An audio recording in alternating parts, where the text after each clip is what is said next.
Pushpa cinema release సందర్భంగా ఈ అల్లు అర్జున్ ఆ సినిమాకి వెళ్ళడం, ఆ తొక్కిసారి జరగడం, అందులో రేవతి అనే ఒక మహిళ చనిపోవడం, ఆమె సినిమాలు చూడడానికి వచ్చింది టికెట్ కొనుక్కొని.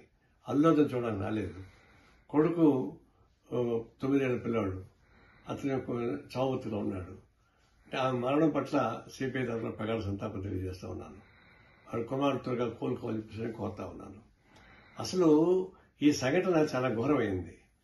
పుష్ప సినిమా అనేది ఒక ఎర్రచంద్రం స్మగ్లింగ్ సంబంధించినటువంటి హీనమైన సినిమా. అది సందేశం ఏమి ఇస్తుంది? స్మగ్లింగ్ బాగా చేసుకోమని చెప్పేసి ఇస్తుందా? అలాంటి సినిమాలో అనేక అసహ్యకర సీన్స్ ఉన్నాయి. కూర్చుంటే ఒకసారి, లేస్తే ఒకసారి చెప్పేసి లేదంటే ఇంకొక సినిమాని, ఈ పద్ధతుల్లో ఒక బూత్తో కూడుకున్నటువంటి పాటలు, సెక్స్ సినిమాలు పెట్టి, స్మగ్లింగ్ పెట్టి, ఈ రెండు సమాజానికి చీడపురుగులాడేది.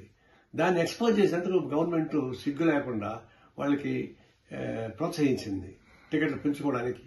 ఆ 700, 1000 రూపాయలు, 3000 రూపాయలు పెంచుకోవడం టికెట్ ఇస్తే, 3000 రూపాయలు ప్రభుత్వం ప్రకటిస్తే వాడు 6000 రూపాయలకు అమ్ముకున్నాడు. అంటే ప్రభుత్వం ఎందుకు చేయాలా? అదేమన్నా ఆదర్శమైన సినిమా? ఏమన్నా ఇది జాతి సమాజానికి ఉపయోగపడే సినిమా కాదు కదా. కాబట్టి ప్రభుత్వం వాటి ప్రోత్సహించిన తప్పు. దాన్ని వాళ్ళు ఆ విధంగా చేయకూడదు. రెండవది, ఈ జరిగిన తర్వాత ఘటన తర్వాత రాజకీయ నాయకులందరూ కూడా ఉత్సాహంగా వాళ్ళ ఇంటికి పోతున్నారు, పరిగెడుతున్నారు. సినిమా థియేటర్స్, యాక్టర్స్ అంటే వాళ్ళకి తప్పదు, ఆ రంగంలో పనిచేశారు కాబట్టి. రాజకీయ నాయకుల కింద చీప్ ప్రచారం ఎందుకు జరగాల? ఆ విధంగా ఎందుకు ప్రోత్సహించాలా? ఒక విధంగా అయితే రాజకీయ నాయకులు కూడా నైతిక ప్రవర్తనలు తిరోధకరిస్తా ఉన్నారు. చాలా బాధపడతా ఉన్నా. అట్లాగనే ఇది ఒక హింసకు కూడినటువంటి సినిమాని ప్రోత్సహించడానికి చేస్తే, అల్లు అరవింద్ లాంటి పెద్ద కుటుంబం అది. అల్లు వాళ్ళ నాన్నగారు శ్రీకాకుళ కమ్యూనిస్టు ఉద్దండుడు, ప్రజాటువంటి కళాకారుడు, సినిమా రంగంలోని పైకి ఆదర్శంగా చేసేవాడు. ఆ కుటుంబంలో ఇట్లాంటి జరుగుతున్నప్పుడు దాన్ని వాళ్ళు ఏదో అవమానంగా ఫీల్ అయ్యి దాన్ని ప్రోత్సహించాల్సిన అవసరం లేదు. ఇది ఒక విధంగా చెప్పాలంటే ప్రభుత్వం ఇట్లాంటి వైఖరి పైన కఠిన వైఖరి తీసుకోవాల్సింది.